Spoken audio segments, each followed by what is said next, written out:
Saudi আরবের পবিত্র মক্কায় ওমরা পালন শেষ করে পবিত্র মদিনায় মনোয়ারার হযরত মুহাম্মদ সাল্লাল্লাহু আলাইহি সাল্লামের রওজা শরীফ জিয়ারত করেন ঢাকা মহানগর উত্তর যুব দলের সদস্য সচিব সাজ্জাদুল মিরাজ।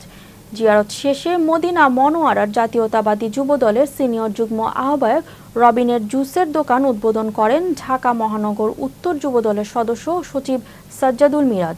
উদ্বোধনী শেষে তিনি বলেন, প্রবাসীরা তাদের কষ্টার্জিত উপার্জনের রেমিটেন্সিয়ার পাঠিয়ে বাংলাদেশের অর্থনৈতিকভাবে সহযোগিতা করছে। সেই সাথে তাদের কষ্টার্জিত টাকা দিয়ে ছেলে মেয়ে পরিজনকে লালন পালন করছে। বাংলাদেশের সকল শ্রমিকদের ধন্যবাদ জানিয়ে তাদের বিভিন্ন প্রকার সুযোগ সুবিধা দেওয়ার কথা ব্যক্ত করেন।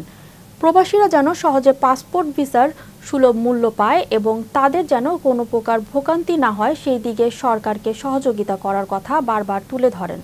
বিএনপির ভারপ্রাপ্ত প্রেসিডেন্ট তারেক রহমান বলেছেন, বিএনপি ক্ষমতায় আসলে সকল প্রবাসী সহ শ্রমিকদের সার্বিকভাবে সহযোগিতা করার তুলে ধরা হবে। মোহাম্মদ সাল্লাল্লাহু আলাইহি সাল্লামে যখন শুনতে পেলাম মদিনা যুবদলের সিনিয়র সহসভাপতি রবিন যে বিদেশে বাড়িতে এই যে রেমিডেন্সগুলো আমাদের দেশে পাঠায়, উনি যে এখানে বসে একটা জুসের দোকান উদ্বোধন করছে। এর আগেও একটা শুনেছি একটা জুসের দোকান আছে বাংলাদেশে ভাইরা, এবং তার সাথে আমাদের যুবদলের ভাইরা যে একটা ব্যবসার সাথে আরও বেশি সম্পৃক্ত হচ্ছে এই মুহূর্তে খুব ভালো লাগছে।